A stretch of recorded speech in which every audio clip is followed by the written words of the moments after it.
प्रेम से बोलिए संतोषी माता की जय। आज है शुक्रवार और आज के दिन संतोषी माता की कथा सुनने से सभी प्रकार की मनोकामनाएं पूर्ण होती हैं, सभी प्रकार के कष्ट दूर होते हैं। तो आइए आज शुक्रवार के दिन सुने संतोषी माता की कथा। कथा आरंभ करने से पहले हमेशा की तरह आपसे आग्रह है, अगर अभी तक आपने चैनल को सब्सक्राइब नहीं किया है, पहली बार चैनल पर आए हैं तो चैनल को सब्सक्राइब करके बेल आइकन पर क्लिक कर लीजिए और अगर कथा पसंद आती है तो लाइक करके शेयर भी करिए। तो चलिए शुरू करते हैं संतोषी माता के व्रत की कथा। एक बुढ़िया थी और उसके 7 पुत्र थे। 6 कमाने वाले थे, एक निकम्मा था। बुढ़िया माँ 6 पुत्रों की रसोई बनाती, भोजन कराती और पीछे से जो कुछ बचता तो 7वें को देती थी। परंतु वह बड़ा भोला भाला था, मन में कुछ भी विचार नहीं करता था। एक दिन अपनी बहू से बोला कि देखो, मेरी माता मुझ पर कितना प्यार करती है।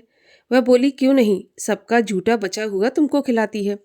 तो वह बोला, ऐसा नहीं हो सकता, मैं जब तक अपनी आंखों से नहीं देखूंगा तब तक नहीं मान सकता। तो बहू ने हंसकर कहा, ठीक है, देख लोगे तब तो मान जाओगे। कुछ दिन बाद बहुत बड़ा त्योहार आया। घर में 7 प्रकार के भोजन और चूरमा के लड्डू बने। वह जांचने के लिए सिर दर्द का बहाना बनाकर पतला सा कपड़ा सिर पर ओढ़कर रसोई घर में सो गया और कपड़े में से सब देखता रहा। 6 भाई भोजन करने आए। उसने देखा माँ ने उनके लिए सुंदर सुंदर आसन बिछाए हैं। 7 प्रकार की रसोई परोसी और आग्रह करके उन्हें जिमाती रही और वह कपड़े में से सब देखता रहा। 6 भाई भोजन करके उठे तो माता ने उनकी जूठी थालियों में से लड्डुओं के टुकड़ों को उठाया और एक लड्डू बनाया। जूठन साफ कर बुढ़िया माँ ने बुलाया, उठो बेटा, 6 भाई भोजन कर गए, अब तू ही बाकी है, उठ भोजन कर ले। तो वह कहने लगा, माँ मुझे भोजन नहीं करना, मैं परदेश जा रहा हूँ। तो माँ कहने लगी, कल जाता हो सो आज ही चला जा। वह बोला, हाँ हाँ, मैं आज ही जा रहा हूँ। यह कहकर वह घर से निकल गया। चलते समय बहू की याद आई। वह गौशाला में उपले थाप रही थी। तो वहीं जाकर उससे बोला, हम जावे परदेश को, आवेंगे कुछ काल, तुम रहियो संतोष से, धर्म आपनो पाल। तो वह बोली, जाओ पिया आनंद से, हमरो सोच हटाए, राम भरोसे हम रहें, ईश्वर तुम्हें सहाय। देव निशानी आपनी देख धरू में धीर, सुध हमरी न बिसारियो, रखियो मन गंभीर। तो वह बोला, मेरे पास कुछ नहीं है, ये अंगूठी है सो ले लो और अपनी कुछ निशानी मुझे दो। तो वह बोली, मेरे पास क्या है, यह गोबर से भरा हाथ है। ये कहकर उसकी पीठ पर गोबर के हाथ की थाप मार दी। अब बुढ़िया का बेटा चल दिया। चलते चलते दूर देश में पहुंचा। वहां पर एक साहूकार की दुकान थी। वहां जाकर कहने लगा, भाई मुझे नौकरी पर रख लो। तो साहूकार को जरूरत थी तो वह बोला, ठीक है, रह जा। लड़के ने पूछा, तनख्वाह क्या दोगे? तो साहूकार ने कहा, काम देखकर दाम मिलेंगे। अब उसको साहूकार की नौकरी मिल गई। वह सवेरे 7 बजे से रात तक नौकरी करने लगा। कुछ दिनों में दुकान का सारा लेन देन, हिसाब किताब, ग्राहकों को माल बेचना, सारा काम करने लगा। साहूकार के 7-8 नौकर थे। वे सब सोचने लगे कि यह तो बहुत होशियार बन गया है। सेठ ने भी काम देखा और 3 महीने में उसे आधे मुनाफे का साझेदार बना लिया। वह 12 वर्ष में ही नामी सेठ बन गया और मालिक सारा कारोबार उस पर छोड़कर बाहर चला गया। अब बहू पर क्या बीती सो सुनो। सास ससुर उसे दुख देने लगे। सारी गृहस्थी का काम करा के उसे लकड़ी लेने जंगल में भेजते। इस बीच घर की रोटियों के आटे से जो भूसी निकलती उसकी रोटी बनाकर रखती जाती और फूटे नारियल के खोपरे में पानी। इस तरह उसके दिन बीत रहे थे। एक दिन वह लकड़ी लेने जा रही थी कि रास्ते में बहुत सी स्त्रियां संतोषी माता का व्रत करती दिखाई दी। वह वहां पर खड़ी होकर कथा सुनकर बोली, बहनों, ये तुम किस देवता का व्रत कर रही हो और इसके करने से क्या फल मिलता है? इस व्रत के करने की क्या विधि है? यदि तुम अपने इस व्रत का विधान मुझे समझाकर कहोगी तो मैं तुम्हारा बहुत एहसान मानूंगी। तब उनमें से एक स्त्री बोली, सुनो, ये संतोषी माता का व्रत है। इसके करने से निर्धनता, दरिद्रता का नाश होता है और लक्ष्मी आती है। मन की चिंताएं दूर होती हैं। घर में सुख होने से मन को प्रसन्नता और शांति मिलती है। निपुत्री को पुत्र मिलता है। प्रियतम बाहर गया हो तो जल्दी आ जाता है। कुंवारी कन्या को मनपसंद वर मिलता है। राजद्वारी में बहुत दिनों से मुकदमा चलता हो तो खत्म हो जाता है। सब तरह सुख शांति हो, घर में धन जमा हो, पैसा जायदाद का लाभ हो, रोग दूर हो जाए और भी जो मनोकामना हो, सब इस संतोषी माता की कृपा से पूरी हो जाती हैं, इसमें संदेह नहीं है। वह पूछने लगी, ये व्रत कैसे किया जाता है ये भी बताओ तो बड़ी कृपा होगी। स्त्रियां कहने लगीं, 1.25 का गुड़ चना लेना, इच्छा हो तो 5.25 का लेना या फिर 11.25 का, अपनी सहूलियत के अनुसार जितना हो सके सवाया लेना। 1.25 से 5.25 तथा इससे भी ज़्यादा शक्ति और भक्ति अनुसार सवाया लेना। हर शुक्रवार को निराहार रहकर कथा कहना या सुनना, इसके बीच क्रम टूटे नहीं। लगातार नियम पालन करना। सुनने वाला कोई ना मिले तो घी का दीपक जलाकर उसके आगे जल के पात्र को रखकर कथा कहना, परंतु नियम न टूटे। जब तक कार्य सिद्ध ना हो नियम पालन करना और कार्य सिद्ध हो जाने पर ही व्रत का उद्यापन करना। 3 महीने में माता पूरा फल प्रदान करती है। यदि किसी के खोटे ग्रह हों तो भी माता 1 वर्ष में अवश्य कार्य सिद्ध करती है। कार्य सिद्ध होने पर ही उद्यापन करना चाहिए, बीच में नहीं करना चाहिए। उद्यापन में 2.5 सेर आटे का खाजा, इसी नाप से खीर तथा चने का साग बनाना, 8 लड़कों को भोजन कराना, जहाँ तक मिलें देवर जेठ भाई बंधु कुटुंब के लड़के लेना, ना मिलें तो रिश्तेदारों और पड़ोसियों के लड़के बुलाना, उन्हें भोजन कराना, यथाशक्ति दक्षिणा देकर माता का नियम पूरा करना और उस दिन घर में कोई खटाई ना खाए, इस बात का ध्यान रखना। ये सुनकर बुढ़िया के लड़के की बहू चल दी। रास्ते में लकड़ी के बोझ को बेच दिया और उन पैसों से गुड़ चना लेकर माता के व्रत की तैयारी करके आगे चली और सामने मंदिर देखकर पूछने लगी, ये मंदिर किसका है? तो सब लोग कहने लगे, ये संतोषी माता का मंदिर है। यह सुनकर माता के मंदिर में जाकर माँ के चरणों में लौटने लगी, दीन होकर विनती करने लगी, माँ मैं निपट मूर्ख हूँ, व्रत के नियम कुछ नहीं जानती, मैं बहुत दुखी हूँ। हे माता जगत जननी, मेरा दुख दूर कर, मैं तेरी शरण में हूँ। माता को दया आई। एक शुक्रवार बीता कि दूसरे शुक्रवार को ही इसके पति का पत्र आया और तीसरे को उसका भेजा हुआ पैसा भी आ पहुंचा। ये देखकर जेठानी मुंह सिकोड़ने लगी, इतने दिनों में इतना पैसा आया, इसमें क्या बड़ाई है। लड़के ताने देने लगे। काकी के पास अब पत्र आने लगे, रुपया आने लगा। अब तो काकी की खातिर बढ़ेगी, अब तो काकी बुलाने से भी नहीं बोलेगी। इस प्रकार के वचन कहने लगे। बेचारी सरलता से बोली, भैया पत्र आवे रुपया आवे तो हम सबके लिए अच्छा है। ऐसा कहकर आंखों में आंसू भरकर संतोषी माता के मंदिर में आकर मातेश्वरी के चरणों में गिरकर रोने लगी। माँ, मैंने तुमसे पैसा नहीं मांगा, मुझे पैसे से क्या काम है, मुझे तो अपने सुहाग से काम है। मैं तो अपने स्वामी के दर्शन और सेवा मांगती हूँ। तब माता ने प्रसन्न होकर कहा, जा बेटी, तेरा स्वामी आएगा। ये सुनकर खुशी से बावली हो घर में जाकर काम करने लगी। अब संतोषी माँ सोचने लगी कि इस पुत्री से मैंने कह तो दिया तेरा पति आएगा, पर आएगा कहाँ से? वह तो इसे स्वप्न में भी याद नहीं करता, उसे याद दिलाने मुझे ही जाना पड़ेगा। इस तरह माता बुढ़िया के बेटे के पास जाकर स्वप्न में प्रकट होकर कहने लगी, साहूकार के बेटे, सोता है या जागता है? वह बोला, माता मैं सोता भी नहीं हूँ, जागता भी नहीं हूँ, बीच में हूँ, कहिए माँ क्या आज्ञा है? तो माँ कहने लगी, तेरा घर बार कुछ है या नहीं? वह बोला, मेरा सब कुछ है माता, माँ बाप भाई बहन बहू, क्या कमी है? माँ बोली, भोले पुत्र, तेरी स्त्री घोर कष्ट उठा रही है, माँ बाप उसे दुख दे रहे हैं, वह तेरे लिए तरस रही है, तू उसकी सुध ले। वह बोला, हाँ माता, ये तो मुझे मालूम है, परंतु मैं जाऊँ तो जाऊँ कैसे? परदेश की बात है, लेन देन का कोई हिसाब किताब नहीं, जाने का कोई रास्ता नजर नहीं आता, कैसे चला जाऊं? माँ कहने लगी, मेरी बात मान, सवेरे नहा धोकर संतोषी माता का नाम ले, घी का दीपक जलाकर दंडवत करके दुकान पर जा बैठना। देखते देखते तेरा लेन देन सब चुक जाएगा, जमा माल बिक जाएगा, सांझ होते होते धन का ढेर लग जाएगा। वह सवेरे बहुत जल्दी उठकर स्नान करके संतोषी माता को दंडवत कर घी का दीपक जलाकर दुकान पर जा बैठा। थोड़ी देर में वह क्या देखता है कि देने वाले रुपया लाए, लेने वाले हिसाब लेने लगे। कोठे में भरे सामानों के खरीदार नगद दाम में सौदा करने लगे। शाम तक धन का ढेर लग गया। माता का चमत्कार देखकर उसका मन प्रसन्न हो गया और प्रसन्न मन से माता का नाम ले घर ले जाने के वास्ते गहना कपड़ा खरीदने लगा और वहाँ के काम से निपटकर घर को रवाना हुआ।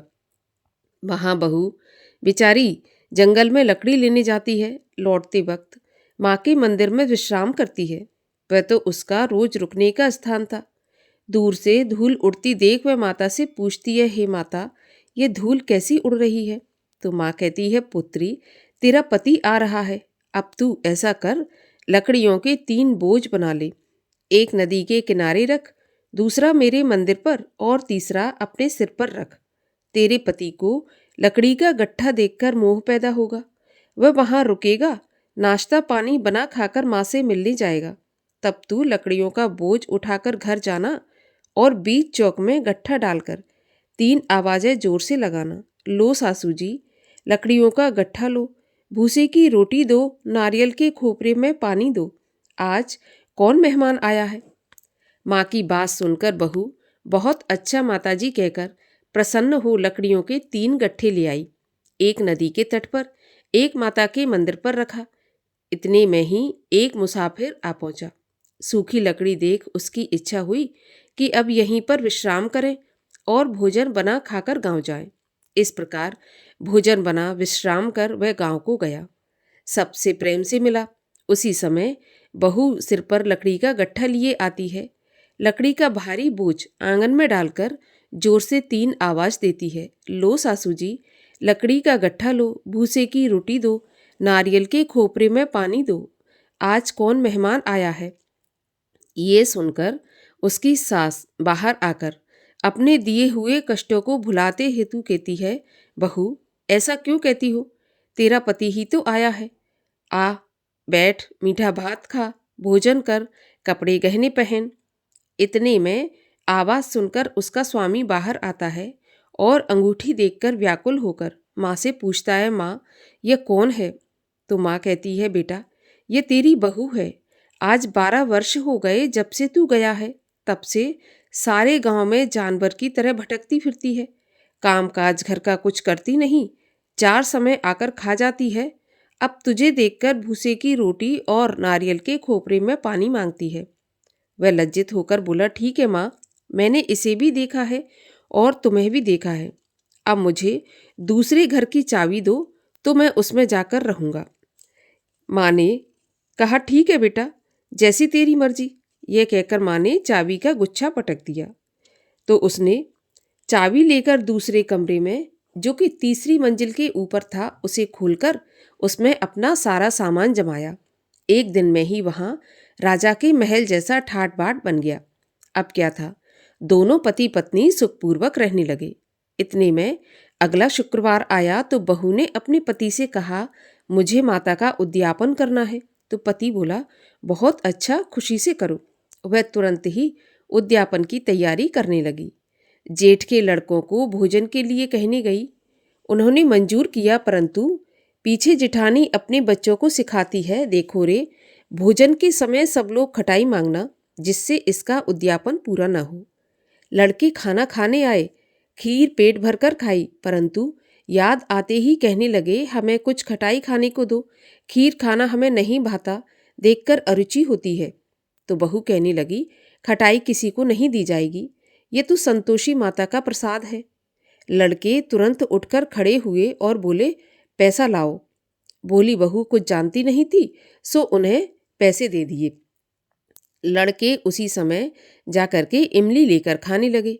यह देखकर बहू पर माता ने कोप किया। राजा के दूत उसके पति को पकड़कर ले गए। जेठ जेठानी मनमाने खोटे वचन कहने लगे। लूट लूट कर धन इकट्ठा करके लाया था, सो राजा के दूत पकड़कर ले गए। अब सब मालूम पड़ जाएगा जब जेल की हवा खाएगा। बहू से ऐसे वचन सहन नहीं हुए। रोती रोती माता के मंदिर में गई और बोली, हे माता, तुमने ये क्या किया? हंसाकर क्यों रुलाया? माता बोली, पुत्री, तूने उद्यापन करके मेरा व्रत भंग किया है। इतनी जल्दी सारी बातें भुला दी। वह कहने लगी, माता, भूली कुछ नहीं हूँ, ना ही कुछ अपराध किया है। मुझे तो लड़कों ने भूल में डाल दिया। मैंने भूलवश उन्हें पैसे दे दिए। मुझे क्षमा कर दो माता। मैं फिर से तुम्हारा उद्यापन करूँगी और अब ऐसी भूल नहीं होगी। तो माँ बोली, ठीक है, अब भूल मत करना। वह बोली, अब भूल नहीं होगी माँ। बताओ मेरे पति कैसे वापस आएंगे? तो माँ बोली, जा पुत्री, तेरा पति तुझे रास्ते में ही आता मिलेगा। तो वह घर को चल दी। रास्ते में उसे पति आता मिला। तो उसने पूछा कि तुम कहाँ गए थे? तब वह कहने लगा, इतना धन कमाया है तो उसका टैक्स राजा ने मांगा था, वही भरने गया था। वह प्रसन्न होकर बोली, भला हुआ, अब घर चलो। कुछ दिन बाद फिर शुक्रवार आया तो वह बोली, मुझे माता का उद्यापन करना है। तो पति ने कहा, ठीक है, करो। वह फिर से जेठ के लड़कों को भोजन के लिए कहने गई। तो जेठानी ने पहले तो एक दो बातें सुनाई और फिर अपने लड़कों को सिखा दिया कि तुम पहले ही खटाई मांगना। तो लड़के कहने लगे, हमें खीर खाना नहीं भाता, जी बिगड़ता है, कुछ खटाई खाने को दो। तो वह बोली, खटाई खाने को नहीं मिलेगी, खाना हो तो खाओ। ऐसा कहकर वह ब्राह्मणों के लड़कों को लाकर भोजन कराने लगी। यथाशक्ति दक्षिणा की जगह एक एक फल उन्हें दिया। इससे संतोषी माता प्रसन्न हुई। माता की कृपा होते ही 9वें महीने उसको चंद्रमा के समान सुंदर पुत्र प्राप्त हुआ। अब वह पुत्र को लेकर प्रतिदिन माताजी के मंदिर में जाने लगी। एक दिन माँ ने सोचा कि यह रोज आती है, आज क्यों ना मैं ही इसके घर चलूं, इसका घर देखूं तो सही। ऐसा विचार कर माँ ने भयानक रूप बनाया। गुड़ और चने से सना मुख, ऊपर से सूंड के समान होंठ, उस पर मक्खियां भिनभिना रही थीं। दहलीज में पांव रखते ही उसकी सास चिल्लाई, देखो रे, कोई चुड़ैल आ रही है, लड़को इसे भगाओ, नहीं तो ये सभी को खा जाएगी। लड़के डरने लगे और चिल्लाकर खिड़की बंद करने लगे। छोटी बहू रोशनदान में से देख रही थी। प्रसन्नता से पगली होकर चिल्लाने लगी, आज मेरी माता मेरे घर आई है। ऐसा कहकर बच्चे को दूध पिलाने से हटाती है। इतने में सास का क्रोध फूट पड़ा। बोली, देखो कैसी उतावली हुई जो बच्चे को पटक दिया। इतने में माँ के प्रताप से जहाँ देखो वहाँ लड़के ही लड़के नजर आने लगे। वह बोली, माँ जी, मैं जिनका व्रत करती हूँ ये वही संतोषी माता है। इतना कहकर झट से सारे घर के किवाड़ खोल दिए। सबने माता के चरण पकड़ लिए और विनती करके कहने लगे, माता, हम मूर्ख हैं, हम अज्ञानी हैं, पापी हैं। आपके व्रत की विधि हम नहीं जानते। आपका व्रत भंग करके हमने बहुत बड़ा अपराध किया है। हे माता, आप हमारा अपराध क्षमा करो। इस प्रकार माता प्रसन्न हुई। माता ने बहू को वरदान दिया और सबको क्षमा किया।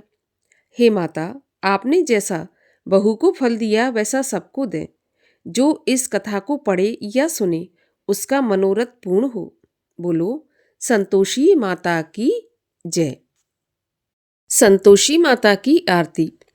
जय संतोषी माता मैया, जय संतोषी माता, अपने सेवक जन की सुख संपत्ति दाता। जय संतोषी माता, सुंदर चीर सुनहरी, माँ धारण की नो, हीरा पन्ना दम के तन श्रृंगार लीनो। जय संतोषी माता, गेरू लाल छटा छवि, बदन कमल सोहे, मंद हसत करुणामयी, त्रिभुवन मन मोहे।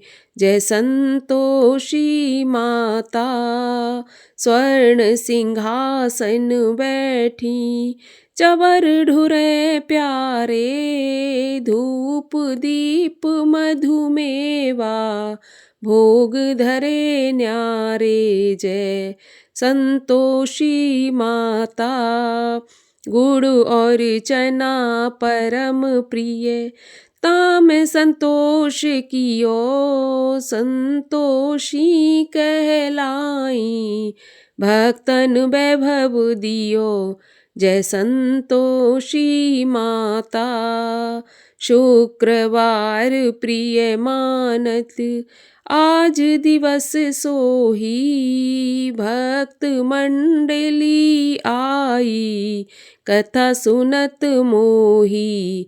जय संतोषी माता, मंदिर जगमग ज्योति, मंगल ध्वनि छाई। विनय करे हम बालक, चरणन सिर नाई। जय संतोषी माता, भक्ति भावमय पूजा अंगीकृत की जय। जो मन बसे हमारे, इच्छित फल दीजय। जय संतोषी माता, दुखी दरिद्री रोगी संकट मुक्त किए। बहुधन धान्य भरे घर, सुख सौभाग्य दिए। जय संतोषी माता, ध्यान धरे जो नर तेरो, मन वांछित फल पायो। पूजा कथा श्रवण कर, घर आनंद आयो। जय संतोषी माता, शरण गहे की लज्जा रखियो जगदम्बे। संकट तुम ही निवारो, दयामयी अम्बे। जय संतोषी माता, संतोषी माँ की आरती जो कोई जन गावे। रिद्धि सिद्धि सुख संपत्ति जी भर के पावे। जय संतोषी माता, बोलिए संतोषी माता की जय।